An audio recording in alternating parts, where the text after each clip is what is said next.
হযরত আবু মুসা আশআরী রাদিয়াল্লাহু তাআলা আনহু তিনি বলেন যে মুসলমানদের সাথে এক মুসলমান আর এক মুসলমানের সম্পর্ক থাকবে আপনার সুদৃঢ় প্রাসাদের মতো। একজন মুসলমান, একজন মুমিন আর একজন মুমিনের সাথে সম্পর্ক থাকবে সুদৃঢ় প্রাসাদের মতন, যে প্রাসাদ একটি অংশ আর একটার সাথে সংযুক্ত থাকে না ভাই? এটা প্রাসাদ আর একটা প্রাসাদের সাথে সংযুক্ত থাকে। নবী সাল্লাল্লাহু আলাইহি সাল্লাম তিনি এই দুই হাতটা এইভাবে দেখালেন, ঠিক এই আপনার এই হাতের এই ফাঁকা আঙ্গুলের ফাঁকা, দুই আঙ্গুলের ফাঁকার ভিতরে ঢুকিয়ে উদাহরণ দিলেন। ঠিক মুসলমানদের ভিতরে এক মুসলমান আর এক মুসলমান, এক মুমিন আর এক মুমিনের ভিতরে সম্পর্ক থাকবে ঠিক এরকম।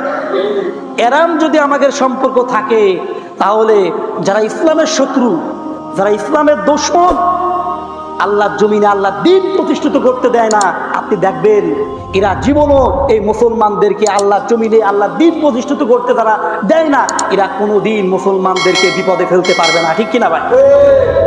রাজিম বিসমিল্লাহির রহমানির রহিম। প্রিয় উপস্থিতি, দেখেন আমরা যারা নামাজ পড়ি, আল্লাহর হুকুম মোতাবেক চলার চেষ্টা করি, কোরআন হাদিস মেনে চলার চেষ্টা করি, তাদের সম্পর্ক রাখতে হবে মুমিনদের সাথে। কাদের সাথে সম্পর্ক রাখতে হবে ভাই? একজন মুমিন আর একজন মুমিনের সাথে সম্পর্ক রাখাই উচিত।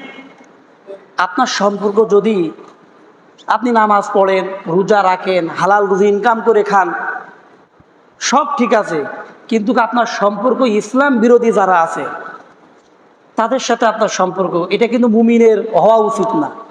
এটা কি মুমিনের হওয়া উচিত ভাই? এটা কখনো উচিত না।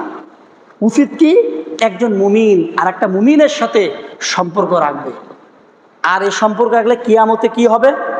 কোরআনে কারিমের ভিতরে আল্লাহ তাআলা দেখেন কি সুন্দর করে পেশ করেছেন।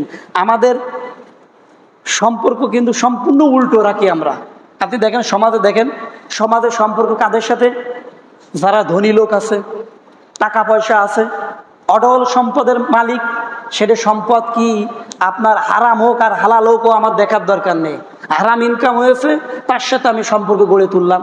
বড় নেতা, সে নেতা জায়েজভাবে হয়েছে নাকি অন্যায়ভাবে হলো, এ আমার দেখার দরকার নেই। না দেখে আপনি বন্ধুত্ব শুরু করে দিলেন, এ বন্ধুত্ব কিন্তু কোনো মুমিনের লক্ষণ না। মুমিনের লক্ষণ হলো সে বন্ধুত্ব করবে একমাত্র মুমিন আর একজন মুমিনকেই বন্ধুত্ব করবে। সুবহানাল্লাহ, এটাই কিন্তু নিয়ম। তা মুমিনদের যেমন আপনি ভালোবাসুন, একজন আলেমকে ভালোবাসুন, সৎ লোকদেরকে বেছে বেছে ভালোবাসুন, মুমিনদেরকে ভালোবাসুন, নিজে ভালোবাসুন এবং আলেমদেরকে কিন্তু আপনি সম্মান করবেন, ভালোবাসবেন। আর যদি এইভাবে ভালোবাসতে থাকেন তাহলে আল্লাহ রাব্বুল আলামিন আপনাকেও ভালোবাসবেন। সুবহানাল্লাহ বলেন। একটা হাদিস দেখেন, কোরআনে কারিমের আয়াত, আল্লাহ তাআলা কি সুন্দর করে বলতেছেন, আল আখিল্লাউ ইয়াউমাইযিন বা'দুহুম লিবা'দ আদুওয়া ইল্লাল মুত্তাকিন ইয়া ইবাদি লা খাউফুন আলাইকুমুল ইয়াওম ওয়া লা আনতুম তাহজানুন। আল্লাহ কি বললেন দেখেন, যে এই দুনিয়াতে যারা পরস্পর বন্ধু ছিল, কিয়ামতের ময়দানে তারা পরস্পর শত্রুতে পরিণত হয়ে যাবে। শুধুমাত্র কারা? দেখেন, শুধুমাত্র আল্লাহ বললেন যে ইল্লাল মুত্তাকিন, এই মুত্তাকি ছাড়া তারা কিয়ামতের ময়দানে যারা বন্ধুত্ব করেছে, এই বন্ধুত্ব দেখবেন কিয়ামতে ওই বন্ধু আর পাওয়া যাবে না কি ভাই?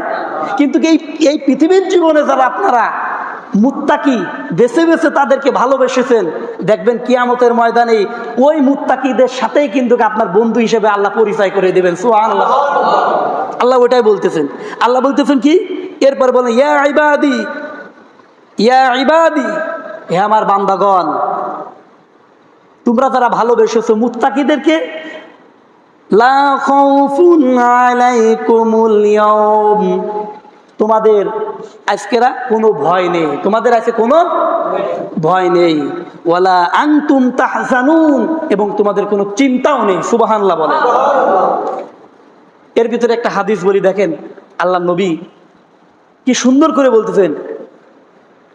এটাই কিন্তু আমাদের নিয়ম। আমরা ভুলে গেছি মুমিন কারা, শত্রু কারা কিন্তু আমরা চিনি না। প্রিয় উপস্থিতি, আমাদের কিন্তু এখনই সময় আছে। এখন যদি আপনি এই মুমিন মুসলমান এবং আপনার শত্রু এবং বন্ধু যদি আপনি চিনে না নিতে পারেন, যে চিনে না নিতে পারেন, কিয়ামতের ময়দানে কিন্তু আপনি কঠিন বিপদে পড়বেন। আল্লাহ সেদিনকে আপনার কিন্তু সেদিন আল্লাহর সামনে আপনি কি জবাব দেবেন? এই জন্য প্রিয় উপস্থিতি, আমাদের কিন্তু এখন সময় এসেছে আমরা সম্পর্ক করব মুমিন দেখে দেখে। আমরা সবাই একে অপরকে ভালোবাসবো, বন্ধুত্ব করব দেখে দেখে বন্ধুত্ব করব। যারা কোরআনের পথে আসে, ইসলামের পথে রাজি আছেন তো ভাই? যে কথাগুলো বললাম, আল্লাহ তাআলা আমাদেরকে বাস্তব জীবনে আমল করার তৌফিক দান করে বলি আমিন।